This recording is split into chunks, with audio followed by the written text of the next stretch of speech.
அனைவருக்கும் வணக்கம். நான் உங்கள் சிவகுமார். இந்த வீடியோவில் கிரெடிட் கார்டு எப்படி நம்ம வந்து கரெக்டாக உபயோகப்படுத்துறது அப்படின்றதுக்கு நிறைய டிப்ஸ் அப்படின்றத நான் வந்து கொடுக்குறேன். என்னுடைய அனுபவங்கள் 20 வருஷத்துக்கு மேலே நான் வந்து கிரெடிட் கார்டு அப்படின்றது வந்து உபயோகப்படுத்திகிட்டு இருக்கிறேன். நிறைய கார்ட்ஸ் வந்து யூஸ் பண்ணிகிட்டு இருக்கிறேன்.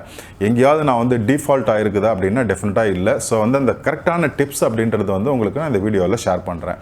இந்த வீடியோவை வந்துட்டு ஃபுல்லாக பாருங்கள். அப்போ தான் ஏதாவது ஒரு மெசேஜ் உங்களுக்கு வந்துட்டு டெஃபினட்டாக வந்து உபயோகமாக இருக்கும். இதுவரைக்கும் என்னோடய சேனல் சப்ஸ்கிரைப் பண்ணல அப்படின்னா வந்து இப்போவே வந்துட்டு சப்ஸ்கிரைப் பண்ணுங்கள். பக்கத்தில் இருக்கிற பெல் பட்டனை ப்ரெஸ் பண்ணுங்கள். அப்போ என்னுடைய புது வீடியோஸ் எல்லாமே உங்களுக்கு நோட்டிஃபிகேஷனோட வரும். ஓகே, சரி. இப்போ கிரெடிட் கார்டு அப்படின்றத வந்து பார்ப்போம். கிரெடிட் கார்டு எக்ஸ்ப்ளனேஷன் கொடுக்கணும் அப்படின்னா அது கடன் அட்டை, தமிழில் வந்து சொல்கிறது. நமக்கு வந்து நமக்கே தெரியாமல் நம்மளுடைய ஸ்கோர் அப்படின்றது, நம்மளுடைய கிரெடிட், நம்ம வந்து அழகாக வந்து நம்ம வந்து எந்த ஒரு லோனும் நம்ம வந்து டிஃபால்ட் இல்லாமல் இருக்கிறோம் அப்படின்னா நமக்கு வந்து சிஃபில் அப்படின்னு ஒன்று இருக்குது. அந்த சிஃபிலில் நம்மளுடைய ப்ரொஃபைலில் நல்ல வந்து ஒரு ஸ்கோர் லிமிட் அப்படின்றது வந்து கொடுத்துருப்பாங்க. அந்த ஸ்கோர் லிமிட் வந்து நமக்கு நல்லா இருந்தது அப்படின்னா நிறைய வந்து வங்கிகள் நம்ம கேட்காமலே நம்மளுடைய அக்கௌண்ட் நம்பர் இல்லை, மொபைல் நம்பர் ஏதாவது ஒன்று ட்ராக் பண்ணி நமக்கு வந்து கால் பண்ணி உங்களுக்கு எங்களுடைய பேங்க்லேருந்து கிரெடிட் கார்டு கொடுக்கட்டும் வேணுமா அப்படின்னுவாங்க. நம்மளும் வந்து அப்ளை பண்ணுவோம். ஓகே, இந்த கிரெடிட் கார்டு வந்து எப்படி உபயோகப்படுத்தணும் அப்படின்னா நமக்கு வந்து யூஸ்ஃபுல்லாக இருக்கும் அப்படின்றது தான் இந்த வீடியோவில் பதிவு பண்ண போகிறேன். அது முன்னாடி போகிறதுக்கு முன்னாடி நீங்கள் ஒரு கிரெடிட் கார்டு அப்ளை பண்ணியிருக்கிறீங்க. உங்களுக்கு வந்துட்டு ஏதோ ஒரு கொரியர்லேருந்து, ஃபார் எக்ஸாம்பிள் வந்து ப்ளூ டாட் இல்லை வந்து ப்ரொஃபஷனல் கொரியர்லேருந்து உங்களுக்கு கால் வருது, கிரெடிட் கார்டு கொரியர் வருது, நீங்கள் வந்து கலெக்ட் பண்ணிங்க அப்படின்னு சொல்கிறாங்க அப்படின்னா ஃபஸ்ட்டு நீங்கள் வந்து பண்ண வேண்டிய விஷயம் என்ன அப்படின்னா, இப்போ வந்து எனக்கு வந்து ஐசிஐசிஐ பேங்க்லேருந்து என்னுடைய ரெனிவல் கார்டு வந்து வந்திருக்குங்க. இதில் பேக் சைடு பார்த்தீங்கன்னா ஐசிஐசிஐ பேங்க்கோட சீலோட வந்து அப்படியே வந்து ஒரு டேப் மாதிரி வந்து நமக்கு வந்து பண்ணியிருக்கிறாங்க. அதில் என்ன எடுத்திருக்காங்கன்னா, please do not accept, in case வந்து இது கிழிஞ்சிருந்தது அப்படின்னா இதை வந்து அக்செப்ட் பண்ணிக்காதீங்க அப்படின்னு வந்து கொடுத்துருக்குறாங்க.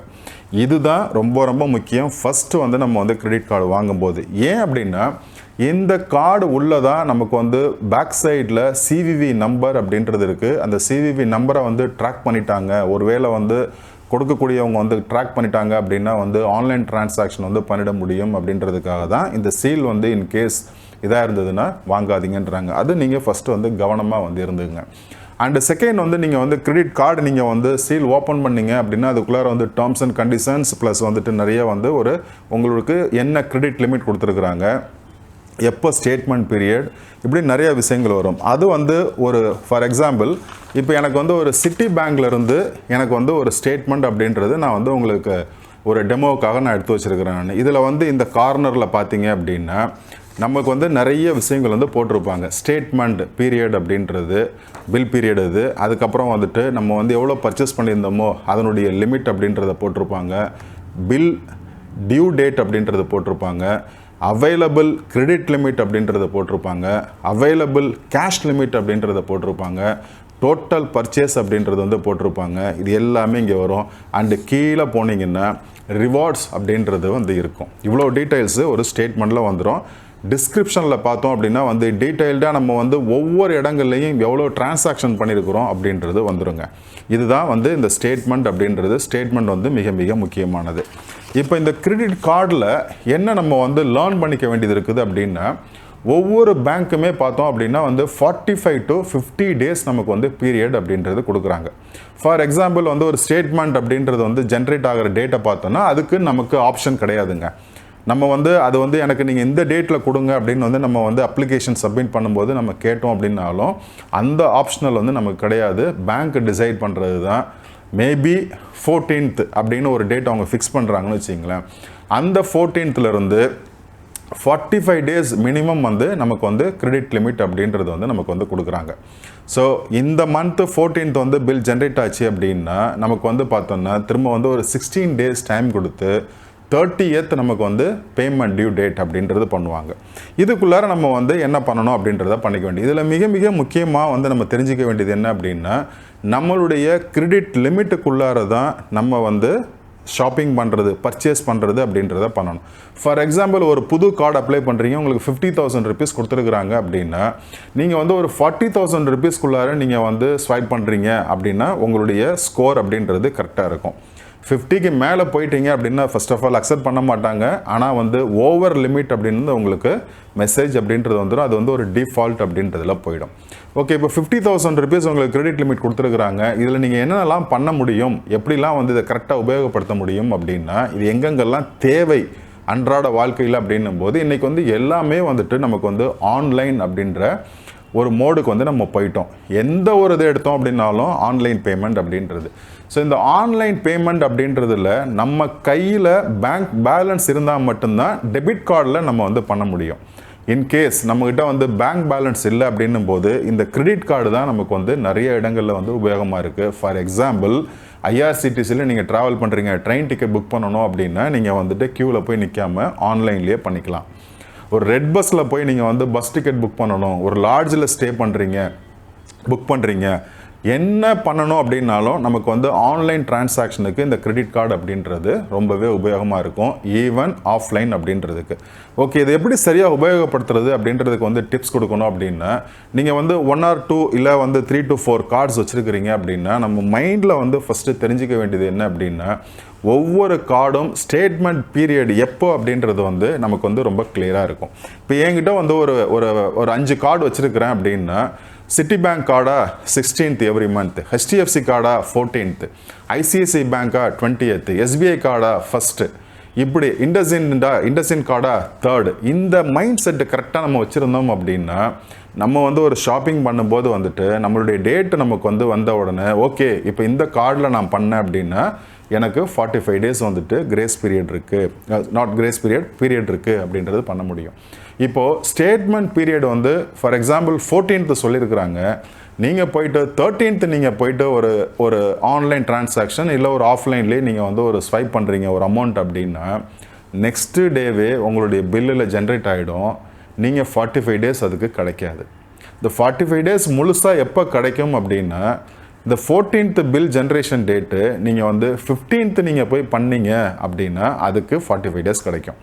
இன்கேஸ் அந்த மந்தில் 20th நீங்கள் போய் பண்ணீங்க அப்படின்னா வந்து ஒரு 40 days கிடைக்கும். ஸோ இந்த கவனம் நமக்கு வந்து கண்டிப்பாக வேணும். நம்ம என்ன நினச்சிட்டு இருப்போம், ஒவ்வொரு டிரான்சாக்ஷனுக்கும் 45 days அப்படின்னு. அது கிடையாது. பில் ஜென்ரேஷன் டேட்டில் இருந்து தான் இந்த 45 days அப்படின்றது. அது உங்களுக்கு பில் ஜென்ரேட் ஆன நெக்ஸ்ட் டே கிடைக்கும். இது மிக மிக முக்கியமானது. ரெண்டாவது, கிரெடிட் கார்டு கரெக்டாக யூஸ் பண்ணி நம்ம வந்து டிஃபால்ட் ஆகாமல் இருக்கணும் அப்படின்னா நமக்கு வந்து பேமெண்ட் அப்படின்றது ரொம்ப ரொம்ப இம்பார்ட்டண்ட்டுங்க. இப்போ இந்த ஸ்டேட்மெண்ட் நான் காமிக்கும் போது இதில் வந்துட்டு பேமெண்ட் டியூ டேட் அப்படின்னு ஒன்று போட்டிருப்பாங்க. அது வந்து எவ்ரி மந்த் வந்து 30th அப்படின்றது வரும். இந்த என்னுடைய கார்டு சிட்டி பேங்க். இந்த 30th அப்படின்றதுக்கு நம்ம வந்துட்டு ஒன்று ஆஃப்லைன் வாக்இன் பண்ணி பேங்க்கில் கிரெடிட் கார்டு செலானை வாங்கி நம்ம வந்து பேமெண்ட் பண்ணலாம், கேஷ் பேமெண்ட் அப்படின்றது. இல்லை நம்ம வந்து ஆன்லைனில் நெட் பேங்கிங்கில் பண்ணலாம். இப்போ இந்த நெட் பேங்கிங் பண்ணுறோம் அப்படின்னா நம்ம என்ன செய்யணும் அப்படின்றது பார்த்தீங்கன்னா, நீங்கள் வந்து கரெக்டாக 30ஆம் தேதி போய் நீங்கள் பேமெண்ட் பண்ணீங்க அப்படின்னா அதுக்கு வந்துட்டு உங்களுக்கு சார்ஜஸ் வந்துடுங்க. 3 days பிஃபோர் 27th நீங்கள் வந்து செக்கு இல்லைன்னா வந்து ஆன்லைன் பேமெண்ட் அப்படின்றத பண்ணிடணும். இது ரொம்ப ரொம்ப ரொம்ப ரொம்ப இம்பார்ட்டண்ட். நீங்கள் 30th தான் நீங்கள் செக்கை போட்டிங்க அப்படின்னா உங்களுடைய அடுத்த ஸ்டேட்மெண்ட்டில் இன்ட்ரெஸ்ட் சார்ஜஸ் அப்படின்னு வந்து போட்டுருவாங்க. ஏன் அப்படின்னா அவங்களுக்கு என்னைக்கு கிரெடிட் ஆச்சோ அன்னைக்கு தான் அவங்க எடுத்துப்பாங்க. அந்த ஒரு 2 to 3 days வந்துட்டு உங்களுக்கு இன்ட்ரெஸ்ட் அப்படின்றது வந்துடும். நம்பர் 1. நம்பர் 2, ரொம்ப ரொம்ப கவனிக்க வேண்டியது, நீங்கள் வந்து ஒரு 10,000 rupees ஷாப்பிங் பண்ணியிருக்கிறீங்க அப்படின்னா அங்கே வந்து ஒரு ஆப்ஷனல் இருக்குங்க. கிரெடிட் கார்டு ஸ்டேட்மெண்ட்டில் மினிமம் டியூ அப்படின்னு காமிப்பாங்க. மேபி 1,500 rupees அப்படின்னு இருக்கும். நீங்கள் என்ன நினச்சிக்கலாம், ஓகே நம்ம 1,500 rupees பே பண்ணிட்டோம் அப்படின்னா அதுக்கப்புறம் 8,500 rupees பே பண்ணிக்கலாம் அப்படின்னு நினச்சிக்கிட்டு இருப்பீங்க.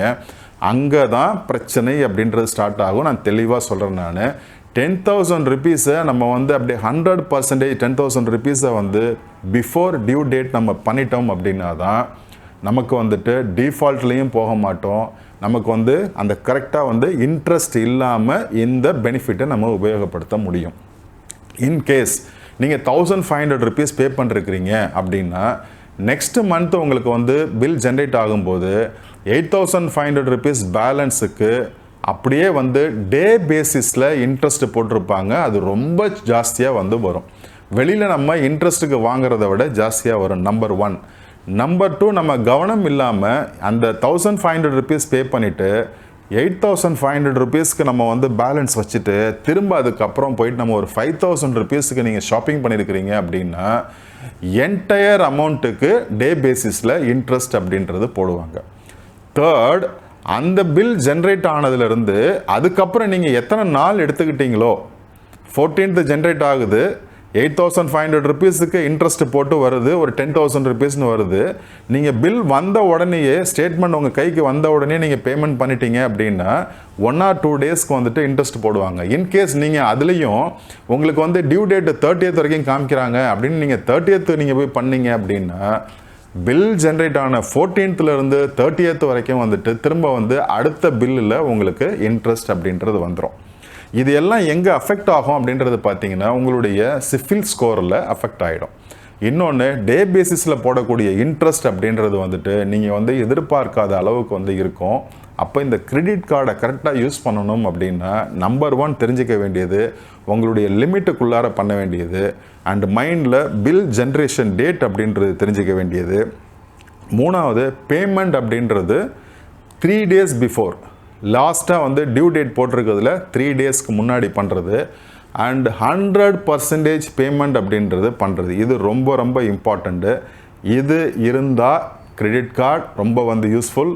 ஆன்லைன் அண்ட் ஆஃப்லைனுக்கு கிரெடிட் கார்டு வந்து உபயோகமாக இருக்கும். இந்த மெயினாக இந்த ஒரு 4 டிப்ஸ் வந்து நீங்கள் வந்து கிரெடிட் கார்டு யூஸ் பண்ண போகிறவங்க இல்லை யூஸ் பண்ணிகிட்டு இருக்கிறவங்க இதை வந்து நீங்கள் கரெக்டாக வந்து மெயின்டைன் பண்ணீங்க அப்படின்னா கிரெடிட் கார்டு ரியலி வந்து நமக்கு வந்து ஒரு உபயோகமானது. ஏன் அப்படின்னா நம்ம 10 காசு நம்ம கையில் இல்லாமல் நம்ம வந்து ஒரு 40,000 rupees 50,000 rupees நம்ம வந்து ரொட்டேஷன் அப்படின்றது வந்து பண்ணுறதுக்கு ஒரு ஆப்ஷனல் அப்படின்றது கிரெடிட் கார்டில் மட்டும்தான் உண்டு. ஸோ இந்த மெசேஜ் உங்களுக்கு பிடிச்சிருந்தது அப்படின்னா வந்து கண்டிப்பாக வந்து லைக் பண்ணுங்கள். யாருக்காவது ஷேர் பண்ணணும்னு நினச்சிங்க அப்படின்னா வந்து இந்த வீடியோ லிங்க்கை வந்து ஷேர் பண்ணுங்கள். அடுத்த வீடியோவில் இந்த கிரெடிட் கார்டு உபயோகப்படுத்துறதுல இருக்கக்கூடிய அதர் பெனிஃபிட்ஸ் என்ன அப்படின்றத வந்துட்டு நான் வந்து ஷேர் பண்ணுறேன். Thank you and all the best.